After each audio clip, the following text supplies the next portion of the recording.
আসসালামু আলাইকুম। Hello viewers, আশা করছি যে যেখান থেকে আমাদের এই ভিডিওটি দেখছেন আপনারা ভালো আছেন, সুস্থ আছেন। আপনাদের দোয়া আর শুভকামনায় আমরাও ভালো আছি, সুস্থ আছি। আজকের এই ভিডিওতে আমরা জবা ফুল, যাকে ইংরেজিতে বলা হয় হিবিস্কাস, এর বৈশিষ্ট্য এবং গুণাবলী সম্পর্কে বিস্তারিত কিছু আলোচনা করব।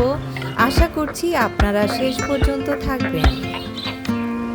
জবা ফুল লাল, গোলাপি, সাদা, হলুদ, কমলা ইত্যাদি বিভিন্ন রঙেরই হতে পারে। The flowers can be red, white, yellow, pink and even orange.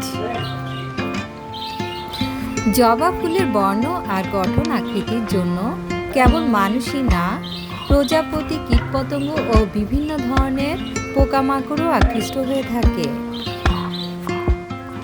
জবা ফুলের অনেক ঔষধি গুণাবলী রয়েছে, অর্থাৎ স্বাস্থ্য সুরক্ষায় জবা ফুল ভালো কার্যকর ভূমিকা পালন করতে পারে। তবে এটি গ্রহণ বা সেবনের পূর্বে গর্ভবতী এবং স্তন্যদানকারী মায়েদের উচিত চিকিৎসকের পরামর্শ নেওয়া। এছাড়া যারা দীর্ঘদিন জটিল রোগে ভুগছেন তারাও এটি গ্রহণের পূর্বে সতর্কতা অবলম্বন করবেন। জবা ফুল উচ্চ রক্তচাপ কমাতে সাহায্য করে। এভাবে এটি উচ্চ রক্তচাপযুক্ত রোগীদের জন্য উপকারী। জবা ফুলের চা আমাদের শরীরের জন্য খারাপ কোলেস্টেরল এলডিএল কমাতে এবং ভালো কোলেস্টেরল এইচডিএল বাড়াতে সাহায্য করে। জবা ফুলে রয়েছে অ্যান্টিঅক্সিডেন্ট, যা ত্বকের বার্ধক্য রোধ করতে এবং ত্বকের প্রদাহ ও ব্রণ কমাতে সাহায্য করে। জবা ফুল চুলের বৃদ্ধি বাড়াতে এবং চুল পড়া কমাতে সাহায্য করে। এছাড়াও এটি চুলের প্রাকৃতিক রং বজায় রাখতেও সহায়তা করে থাকে।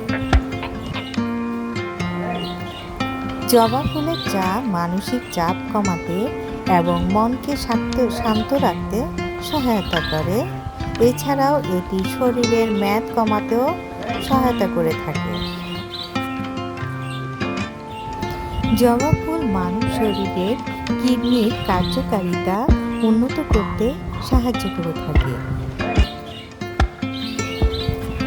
আমাদের যাদের বাসার বারান্দায় প্রচুর সূর্যের রোদ পড়ে, আমরা চাইলে বারান্দাতেই জবা গাছ লাগাতে পারি এবং স্বল্প কিছু নিয়মিত পরিচর্যার মাধ্যমে জবা ফুল ফুটাতে পারি।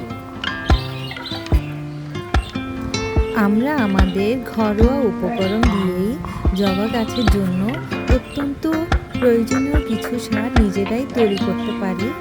এটি একেবারেই কষ্টসাধ্য হবে না এবং ব্যয়বহুলও হবে না। আমরা জবা গাছে চাল ধোয়া বা ডাল ধোয়া পানি দিতে পারি। নিয়মিত দেওয়ার প্রয়োজন পড়ে না, যদি 2-4 দিন পরপরই দেওয়া হয় তাও কিন্তু জবা গাছ বেশ হৃষ্টপুষ্টভাবেই বেড়ে উঠবে। এছাড়াও আমরা পেঁয়াজের খোসা বা কলার খোসাকে একটি পাত্রে পানিতে ভিজিয়ে রেখে 1 দিন বা 2 দিন পরে সে পানিটা ছেঁকে নিয়ে জবা গাছে দিতে পারি। এটি কেবল জবা গাছ না, অন্যান্য যে কোনো গাছের জন্য উপকারী। জবা গাছে পানি দেওয়ার সময় খেয়াল রাখতে হবে, যদি সূর্যের আলো প্রখর থাকে তবে পানির পরিমাণটা বাড়িয়ে দিতে হবে। আর যদি সূর্যের আলো একটু কম থাকে, যেমন শীতকালে সূর্যের তাপটা একটু কম থাকে, তখন পানির পরিমাণটাও স্বল্প করে দিতে হবে।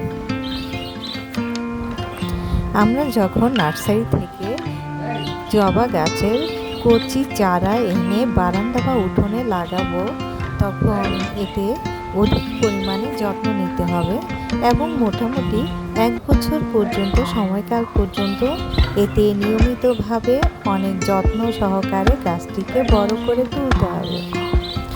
যখন দেখব যে এটি কুঁড়ি আসতে শুরু করেছে, তখন কুঁড়িগুলোকে মোটামুটি চেষ্টা করব সূর্যের আলো বরাবর রাখার জন্য।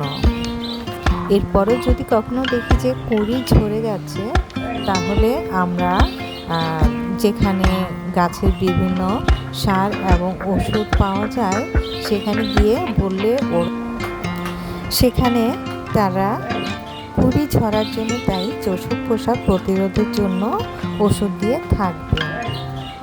আমরা কেউ চাইলে কিন্তু ছাই মারতে পারি।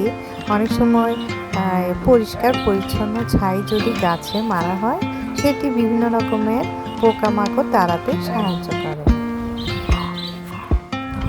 সো ভিউয়ার্স, আমরা সবাই চেষ্টা করব আমাদের যাদের বাসায় বারান্দা আছে বা উঠোন আছে আমরা একটি জবা গাছ লাগাবো এবং নিয়মিত পরিচর্যা করব।